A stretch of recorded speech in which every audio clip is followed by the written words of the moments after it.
네, 한사협 복지국가위원회 기획 커뮤니티 케어 과연 무엇인가에 대해서 말씀드리겠습니다. 우리나라에서 요즘 아주 중요한 정부 정책 사업의 하나로 지역사회 통합 돌봄, 커뮤니티 케어, 외래어와 우리말이 둘 다 사용되고 있는데요. 워낙 주요한 정책이다 보니까 현장에서도 이 커뮤니티 케어에 대한 관심도 높고요. 그러나 정확한 정보가 또 확산되지 못해서 조금씩 제각각 다르게 이해되는 부분들도 있는 것으로 알고 있습니다. 오늘 이 시간에는 간략하게 커뮤니티 케어 어떤 의미이고 우리나라의 현재 커뮤니티 케어 사업은 어떤 식으로 진행되고 있으며 우리에게 부여되고 있는 과제, 해야 할 일들은 과연 어떤 것인지에 대해서 살펴보도록 하겠습니다. 말씀드리는 저는 한사협 복지국가위원회의 남기철 위원입니다. 동덕여대 사회복지학과에 근무하고 있는 사회복지사이고요. 이 정부의 커뮤니티 케어 사업에 전문위원이라는 형태로 조금씩 참여를 하고 있습니다. 그 내용과 관련돼서 지금부터 설명을 드리겠습니다. 자, 우리가 커뮤니티 케어라는 용어, 지역사회 통합 돌봄이라는 용어 많이 익숙하죠? 사실은 사회복지 교과서에서도 여러 번 들어봤던 바가 있습니다. 지역사회 기반의 실천, 살던 곳에서의 노화, 그리고 탈시설화, 지역사회 기반의 실천, 그래서 지역사회 복지론 같은 곳에서 커뮤니티 베이스드 프랙티스, 또 노인복지 영역에서 AIP라고 보통 이야기하죠. 에이징 인 플레이스, 살던 곳에서 노화, 또 장애인이나 정신장애인들의 탈시설화, 그리고 지역사회 정신재활, 고령화, 이런 여러 영역에서 커뮤니티 케어, 지역사회 통합 돌봄은 굉장히 공통적인 경험입니다. 우리나라만의 것은 사안들은 아니었던 것이죠. 그래서 특히 고령화와 관련해서 화면에서 보시는 것처럼 스웨덴, 영국, 일본, 우리나라만이 아니라 외국의 경우에도 고령화의 시점, 고령화의 진행 과정 가운데서 커뮤니티 케어가 물론 이제 그 용어들은 언어에 따라 다르겠지만 다들 그 중간 시점에 도입이 되었고요. 우리나라도 현재 마찬가지입니다. 아시겠지만 우리나라도 초고령 사회로의 진입을 2025년, 2026년 이쯤으로 예상을 하고 있기 때문에 이를 앞두고 우리나라 역시 지역사회 통합 돌봄이라는 것들을 도입을 하고 있고요. 어느 나라나 마찬가지로 고령사회 진입과 관련돼서 관련되는 경험들이 있다는 것들을 다른 나라의 상황에서도 볼 수가 있습니다. 영국 같은 경우가 커뮤니티 케어가 대단히 많이 알려져 있는데요. 그 영국 같은 경우는 특징이 NHS, 영국의 의료 시스템이죠. 국가가 운영하는 국민 보건 서비스의 재정 문제가 커뮤니티 케어의 가장 큰 이유가 되었습니다. 즉, 우리나라의 건강보험과도 다르게 영국 같은 경우는 그 의료 서비스가 전체가 다 국가 재정에 따라서 이루어지다 보니까 의료의 과다 이용이 문제가 된 거죠. 특히 고령화가 진행되면서 노인 인구가 너무 많은 의료 서비스를 활용하다 보니까 재정 적자가 심해지고 이것 때문에 의료가 아니라 지역 사회에서 돌봄 서비스를 주는 것으로 의료에 드는 비용을 좀 경감시켜 보자. 그러니까 지역사회 돌봄 서비스를 지자체가 열심히 진행하면 거기에 대해서 의료 비용 절감에 대한 인센티브를 주거나 이런 방식으로 영국에서 지역사회 통합 돌봄 커뮤니티 케어가 많이 진행이 되어 왔고요. 북유럽 같은 경우는 정상화에 초점을 두어서 자신의 주된 주거 환경에서 사망 시까지 그 전에 해왔던 일반적이고 정상적인 생활을 할 수 있도록 하는 것에 초점을 두고 있고요. 또 북유럽 같은 경우는 보건이나 의료는 중앙정부나 광역정부의 역할이고 돌봄 서비스는 기초단위 지방정부의 본원적인 역할로 정립되어 있는 부분들이 강합니다. 자, 서구 국가의 경우에는요. 이 커뮤니티 케어가 아까 영국의 사례에서 말씀드렸던 것처럼 의료를 너무 많이 사용하거나 시설이나 병원에 장기간 입원하는 것들이 비용이 너무 많이 든다. 그러니까 입원, 입소 중심이 아니라 지역사회 내에서의 돌봄 서비스를 통해서 욕구와 상황에 대응해보고자 하는, 고령화의 욕구와 상황에 대응해보고자 하는 비용 절감 논리가 굉장히 부각되기도 합니다. 하지만 우리나라는 현재까지 돌봄과 복지 서비스가 시설과 민간 중심으로 좀 파편화되어 있고요. 국가의 공적 책임 자체가 조금 확보되어 있지 않다라는 부분을 생각을 할 때 비용 절감만 너무 강조할 수 있는 것이 아니라 기초지방자치단체의 역량을 강화하는 투자의 측면도 중요하게 부각될 수 있습니다. 우리가 거꾸로 한번 생각해 보면 또 좀 이해가 쉬울 수 있을 것 같습니다. 지역사회 통합 돌봄이라고 이야기하는데요. 그러면 지역사회 통합 돌봄이 아닌 그 반대의 개념은 뭐겠느냐? 이 지역사회 통합 돌봄의 반대 개념은 우리가 쉽게 생각할 때는 지역사회가 아닌 곳에서의 돌봄이다. 즉 시설이나 병원과 같은 곳에서의 돌봄이다. 그게 아니라 지역사회에서 돌보자. 이게 지역사회 통합 돌봄의 핵심이다. 이렇게 반대 개념을 지역사회가 아닌 곳에서의 돌봄이라고 생각할 수도 있고요. 다른 한 측면에서는 지역사회 통합 돌봄의 반대는 통합적이지 않다. 돌봄이. 지역사회 통합 돌봄인데 통합적이지 않고 분산되어 있는 것이 반대 개념인데 지역사회 통합 돌봄에서는 이거를 좀 통합적으로 돌봄 서비스를 제공하자. 그런데 이런 개념일 수도 있고요. 또 하나의 반대 측면을 생각할 수 있습니다. 지역사회 통합 돌봄의 반대 개념으로 이게 우리나라에서 주목해야 할 점인데요. 지역사회에는 돌봄 서비스 자체가 너무 없다. 그러니까 지역사회 통합 돌봄을 제공하자. 우리나라 같은 경우가 사실은 아까 위에서 말씀드렸던 것처럼 돌봄 서비스에서 공적 책임이 확보되어 있지 못한 부분이 강하기 때문에 서구 국가의 경우에는 병원이나 시설이 아닌 지역사회에서 돌봄을 하면서 비용을 절감하자라는 논리가 강했다라면 우리는 이런 측면도 있지만 지역사회 내에 워낙에 돌봄이 모자라고 통합적이지 않고 파편적이었습니다. 그러니까 이런 것까지 묶어서 줄 수 있도록 하자라는 투자의 측면이 있기 때문에 서구 국가하고는 조금 다르게 지역사회 통합 돌봄을 우리나라의 상황에서 이해할 때는 경제적 필요성만이 아니라 규범적인 타당성, 이 양자를 동시에 생각해야 되고 또 비용 절감의 논리만이 아니라 투자가 선행되어야 한다는 측면까지를 함께 생각해야 할 필요가 있겠습니다. 자, 이 그림은 다른 곳에서도 보신 적이 있으실지 모르겠는데요. 간단히 말씀드리면 여기가 한국입니다. 그리고 이쪽이 빨간색으로 되어 있는 것들이 OECD 평균의 수치인데요. 인구 1000명당 병상수와 병원 병상수를 나타내고 있습니다. 간단히 말씀드려서 한국은요. 노인 인구 1000명당 병상수가 많습니다. 즉 지역사회에서 보호를 받는 사람보다 병원 혹은 시설을 더 많이 이용하고 있다는 뜻이고요.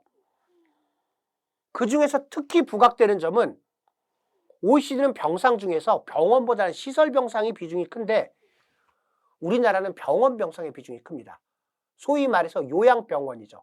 즉 지역사회 내에서 돌봄 서비스를 잘 받고 있지 못하고 특히 과도한 자원과 의료가 투입되는 병원 병상을 이용하는 경향이 크다. 즉 자원이 효율적으로 활용되고 있지 못하고 지역사회에서 돌봄을 받고 있지도 못하다. 급속한 고령화 상황에서 요양병원 병상의 비중이 과다하다라는 게 통계적으로 명확히 드러나는 우리나라의 특징입니다.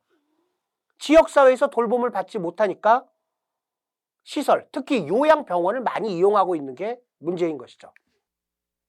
그러다 보니까 우리나라에서도 정부의 입장에서 보면은 건강보험 재정의 문제도 제기될 수 있고요. 그리고 급속한 고령사회 상황에서 앞으로 계속 지속 가능할 것인가, 이처럼 요양병원을 많이 이용하는 돌봄체계가 지속 가능할 것인가, 그리고 과연 바람직한 것인가 라는 것들을 판단해 보았을 때 서구 국가의 경험을 보더라도 지역사회 중심으로 통합적 돌봄이 이루어지도록 하는 패러다임의 전환이 결과적으로 이루어져야만 한다. 그래서 우리나라에서도 물론 이 커뮤니티 케어가 논의가 된 적은 많았지만 국가의 정부 정책으로 발표가 된 것은 2018년부터입니다. 문재인 정부 들어서서 2018년에 커뮤니티 케어 추진단이라는 것이 보건복지부 내에 만들어졌고요. 그 커뮤니티 케어 전문위원회가 또 만들어졌습니다.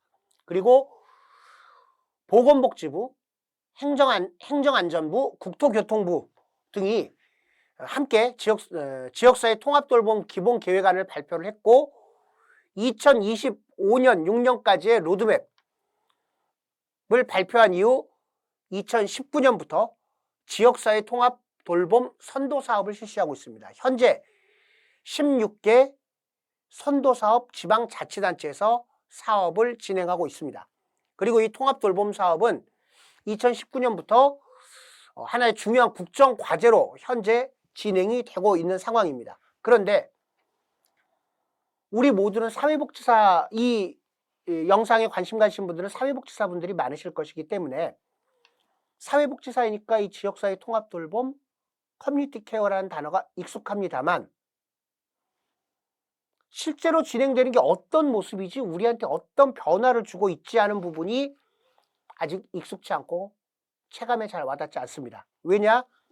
아직도 16개 시군구, 우리나라에 230개가 넘는 기초자치단체 중에서 10%도 안 되는 지역에서만 사업이 선도사업으로, 아시겠지만 선도사업은 시범사업과 비슷한 용어입니다. 그렇게 진행이 되고 있다 보니까 우리에게 아직까지 체감이 보편적으로 와닿지는 않는 그런 상황입니다. 하지만 정부는 2025년까지 이것을 전국의 모든 기초지방자치단체에 확산하겠다라고 이야기를 하고 있습니다. 자, 이 지역사회 통합돌봄 비전도입니다. 일단 여기서 노인이 먼저 강조가 되고 있는데요. 노인이 살던 곳에서 건강한 노후를 보낼 수 있는 포용국가를 실현하겠다. 아까 말씀드렸던 것처럼 2025년까지 통합돌봄 제공 기반을 구축하겠다. 그래서 가장 핵심적인 영역으로 주거 영역, 지역사회, 시설 병원이 아니라 지역사회에서 돌봄을 이용하시려면 주거가 안정이 되어야 되겠죠. 그래서 주거 영역, 방문 건강 서비스나 방문 의료와 같은 건강 의료 영역, 그 다음에 요양과 돌봄 영역, 그 외에 이런 서비스를 행정적으로 연계하는 연계의 영역 해서 4가지 핵심 영역이 이 지역사회 통합 돌봄을 통해서 연결되도록 하겠다라고 발표를 하고 있습니다. 자, 그런데 우리가 보통 그동안에도 이런 통합 사례관리라든가 이런 말을 통해서 이렇게 여러 가지 영역을 묶어서 뭔가 제공하겠다라는 것들은 상당히 많이 들어왔던 이야기이기도 합니다. 그런데 지역사회 통합 돌봄은 한 5년, 6년 정도의 계획을 통해서 2026년까지 완전히 보편화되게 하겠다. 그래서 2022년, 현재의 상황인 2022년까지는 선도사업과 법 제도 정비, 그 다음에 여러 가지 SOC, 주택도 만들어야 되고 돌봄센터도 만들어야 되니까 이런 투자를 하고 2025년까지는 서비스나 소프트웨어들을 완전히 장착해서 26년부터는 전국 모두가 이 지역사회 통합돌봄이 이루어지게 하겠다. 이런 내용을 갖추고 있는 것이고요. 노인을 대상으로 말씀드린다면 이렇게 병원에 계신 분들은 지역사회로 퇴원, 현재 재가 생활하고 계신 분들은 병원에 입원을 가급적 하지 않도록 예방 혹은 지원하기 위해서 시군구 단위에서 이와 같은 여러 가지 영역의 서비스를 연계하는 이런 방식으로 진행이 되고 있고요. 지역사회 통합돌봄은 노인이 초점이 두어지고 있지만 장애인과 정신질환자 역시 대상으로 부각되고 있기 때문에 장애인 같은 경우 아까 마찬가지로 노인과 유사하게 노인은 이제 병원의 문제였다면 장애인은 장애인 거주시설에서 퇴소, 탈시설, 그리고 재가 장애인은 시설에 입소하지 않고 지역사회에서 자립생활을 할 수 있게끔 하는 이런 식의 서비스와 주택들을 연결하는 이런 방식으로 제공 논리가 만들어져 있고요. 정신장애인, 정신질환자 같은 경우에는 정신건강복지센터의 역할들이 커지면서 역시 정신병원이나 정신요양시설에서 퇴원을 촉진하고 병원에 입원, 장기 입원이나 장기 입소를 하지 않으면서 지역사회에서 생활할 수 있도록 지원하는 이와 같은 구도를 갖추고 있습니다.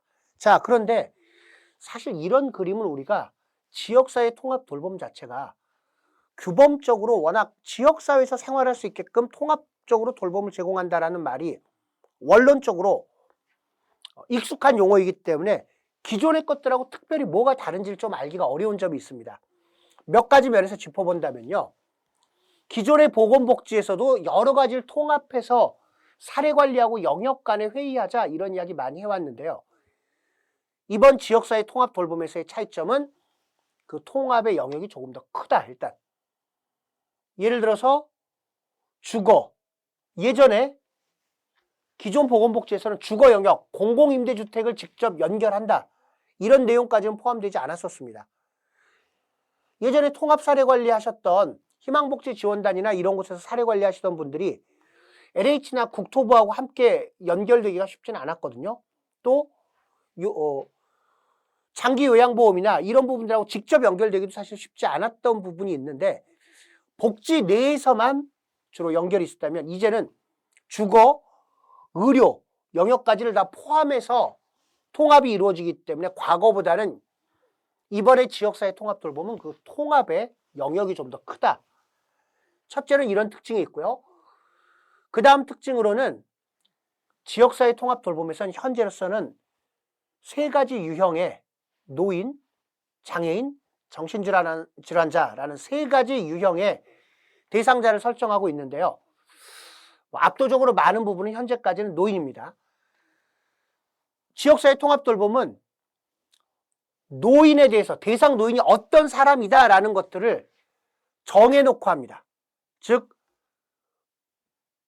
지역사회 통합 돌봄 선도사업을 하는 곳의 공무원들이 이렇게 찾아다니면서 발굴한다기보다는 건보공단의 데이터나 이런 것들을 통해서 여기 유형 1, 2, 3, 4 이런 식으로 나와 있습니다만 현재 뭐 병원에 입원 중이시라든가 의료 이용 이력을 볼 때 이런 분들이 통합 돌봄의 대상이 되겠다라고 생각되는 지역사회 통합 돌봄의 대상자를 표적화해서 그 대상 인구를 중심으로 사업을 집중적으로 전개하게 됩니다.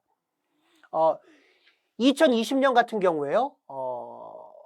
총 약 11,000명 같은 경우가 지역사회 통합 돌봄 대상자로 전산 자료나 건보공단 자료들을 통해서 추출됐던 바가 있습니다. 또 그 다음으로 지역사회 통합 돌봄의 특징은요. 행정체계의 개편인데요. 읍면동에는 통합 돌봄 창구가 만들어지고요. 시군 구에는 융합 서비스팀이 만들어집니다. 이런 전달체계의 개편이 지역사회 통합 돌봄에서 따라오게 되는데요. 그리고 이에 따른 행정체계의 개편과 민관협의체가 구성이 되게 되고 이 조직을 개편해서 지역사회 통합 돌봄을 진행하고 있는 선도사업 시군구에 대해서는 1년당 연간 10억 원 이상의 예산이 활용이 되고 있습니다. 특별히 더 지원이 되고 있습니다. 그리고 실제로 선도사업에 연계되고 있는 서비스를 보시면요. 주거, 일상생활, 보건의료, 정신심리. 자, 그 중에 보시면 과거에는 일상생활 지원 서비스는 일반적인 통합 사례관리에서 어느 정도 지원이 되었지만 주거 서비스나 이런 경우에는 별로 연결이 되지 못했었는데요. 지역사회 통합 돌봄에서는 통합 돌봄 필요도가 사정된 지역사회 통합 돌봄 대상자에게는 주거 지원 필요도를 사정을 해서 주거 지원이 필요하다고 판단되면 케어 안심주택을 제공하거나 주택 수리 같은 것들이 연결되는 방식들을 동시에 취하고 있습니다. 자, 현재 그러면 조금 장황하게 지역사회 통합 돌봄 우리나라 사업 상황에 대해서 말씀을 드렸는데요. 마지막으로 우리나라 지역사회 통합 돌봄 사업이 현재 어떤 특징을 어떤 성격을 가지고 있고 앞으로의 과제가 어떤 것이 있는지 유사한 사업은 무엇이 있는지만 조금 살펴보도록 하겠습니다. 현재 우리나라의 지역사회 통합 돌봄 사실은 지역사회 통합 돌봄 자체에 대해서 반대하는 분들은 찾아보기 어렵습니다. 왜냐하면 우리가 지역사회 통합 돌봄이라는 것들이 필요하다, 커뮤니티 케어가 필요하다라는 것은 사회복지 쪽에서 워낙 이론적으로라도 여러 번 이야기가 되어 왔던 부분이거든요. 그래서 원론적으로는 많이들 찬성을 하고 있는 부분이지만 이게 빠르게 아직까지 체감이 되고 있지는 못해요. 아까 말씀드렸던 것처럼 현재 16개 시군구에 머물러 있는 상황이고요. 또 하나의 특징은 어떤 시군구는 16개 시군구 중에서 13개의 시군구는 노인 대상의 커뮤니티 케어 사업만 진행을 하고 있습니다. 2개는 장애인 대상, 한 군데는 정신질환자 대상의 커뮤니티 케어 선도 사업을 하고 있어서 인구별로 커뮤니티 케어 사업이 이렇게 쪼개져 있는 상황입니다. 대상이 분절적인데 올해부터 2021년부터는 그 대상을 통합하는 융합형 사업이 이제 막 시도가 되는 그런 상황이고, 현재 법안이 국회에서 처리가 되고 있어서 2025년까지 전국적으로 확대되어 가는 초기의 단계를 이제 밟고 있는 수준이다라고 생각을 할 수 있겠습니다.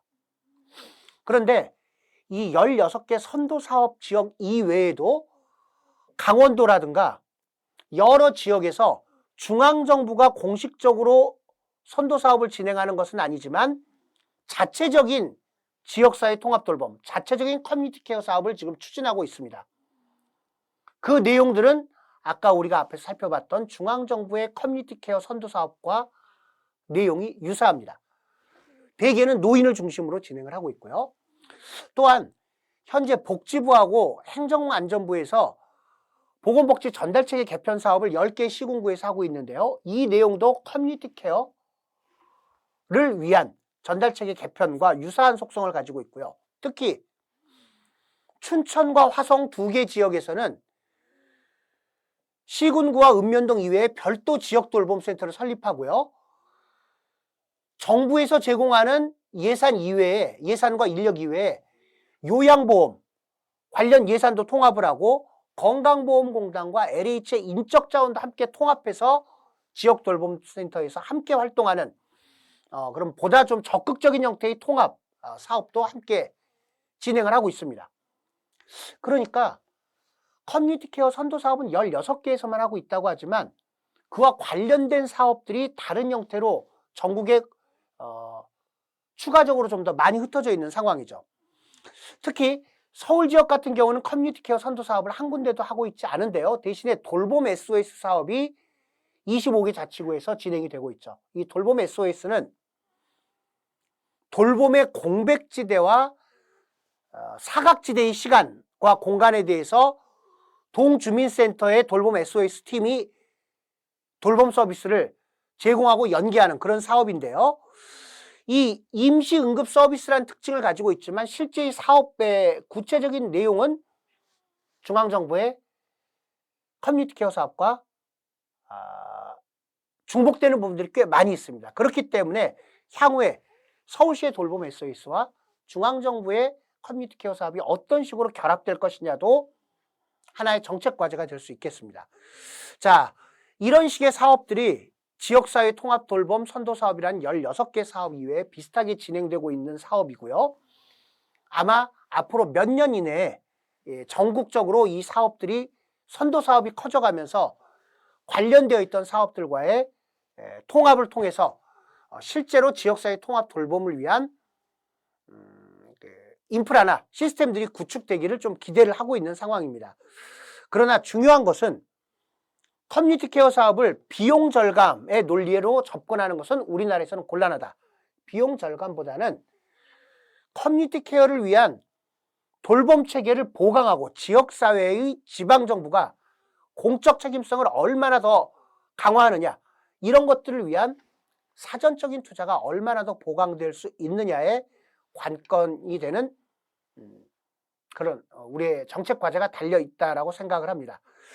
네, 이상으로 오늘은 간단하게 커뮤니티 케어 사업 그리고 중앙정부가 하고 있는 선도 사업과 유사 사업들 그리고 그것이 가지는 특성들에 대해서 살펴보았습니다. 이상 마치도록 하겠습니다.